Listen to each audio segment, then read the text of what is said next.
Gulliver's Travels by Jonathan Swift is a satirical masterpiece that takes its readers on a fantastical journey through four imaginary lands. Published in 1726, the novel is presented as the memoirs of Lemuel Gulliver, a ship's surgeon who encounters bizarre and whimsical societies in his voyages. Through Gulliver's Travels, Swift satirizes human nature, politics, and societal norms, using humor and fantasy to critique the vices and follies of 18th-century England. The narrative begins with Gulliver setting sail on the ship Antelope. However, the ship encounters a violent storm, and Gulliver is shipwrecked on the coast of Lilliput, a land inhabited by people no more than 6 inches tall. Initially captured by the Lilliputians, Gulliver eventually gains their trust by assisting them in various ways, including putting out a fire in the royal palace. Lilliput serves as a satirical mirror of European politics and warfare. The conflict between the Lilliputians and their neighboring island, Blefuscu, mirrors the historical tensions between England and France. Swift uses this miniature world to mock the triviality of political disputes, highlighting how seemingly insignificant differences can lead to significant conflicts. Gulliver's stay in Lilliput showcases the absurdity of human vanity and the pomp of royalty.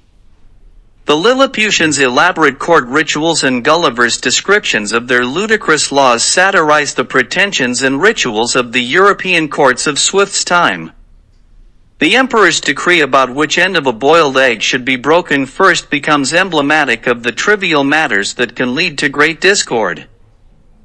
Following his departure from Lilliput, Gulliver's ship is attacked by pirates, and he is left adrift in a small boat. He is eventually rescued by the inhabitants of Brobdingnag, a land where everything is gigantic compared to Gulliver. The tables are turned, and Gulliver becomes the miniature curiosity in this new land. Brobdingnag allows Swift to satirize the flaws of human nature on a macroscopic scale. The enormous Brobdingnagians, including the farmer who discovers Gulliver, the benevolent queen, and the curious king, serve as a commentary on the physical and moral shortcomings of humanity when magnified. Gulliver's detailed descriptions of bodily functions and the unsightly aspects of human anatomy provide a stark contrast to the idealized images prevalent in literature of the time. Swift continues his critique by exploring the stark contrast between Gulliver's descriptions of European civilization and the reality of its flaws when seen through the eyes of the Brobdingnagians. The political corruption, social injustice, and trivial concerns that Gulliver describes reveal the ugly underbelly of European society. Gulliver's next voyage takes him to the flying island of Laputa, where he encounters absurdity and intellectual arrogance. Laputa is home to theoretical and impractical intellectuals who are so absorbed in their abstract studies that they are oblivious to the needs of the real world. The floating island serves as a satirical commentary on the detachment of the ruling class from the practical concerns of the people. In Laputa, Gulliver meets people who are so absorbed in their intellectual pursuits that they neglect basic human needs. The satirical depiction of Laputa reflects Swift's disdain for scholars and scientists who are disconnected from the realities of society. The Laputians' obsession with theoretical knowledge, represented by their preoccupation with music made by striking metallic plates, becomes a metaphor for the impracticality of intellectual pursuits divorced from the practical needs of humanity.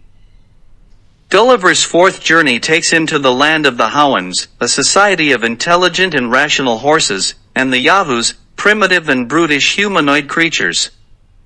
Gulliver, initially accepted by the Howans, eventually faces their suspicion and disdain when they realize that he shares more in common with the Yahoos than with them.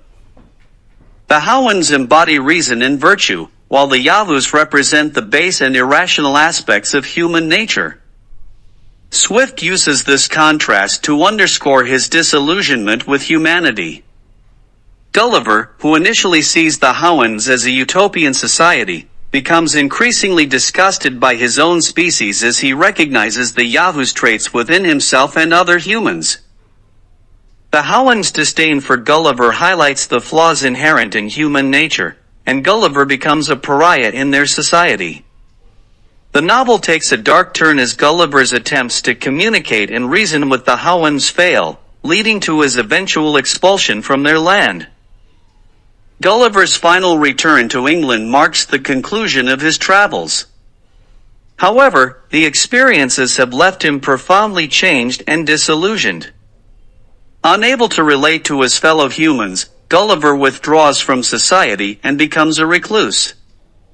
The novel ends with Gulliver expressing his deep misanthropy and disdain for humanity. Gulliver's Travels is a work of biting satire and social criticism. Jonathan Swift uses the fantastic settings of Gulliver's journeys to hold a mirror to the follies and vices of 18th century England. The novel is a multifaceted exploration of human nature, politics, and the shortcomings of society.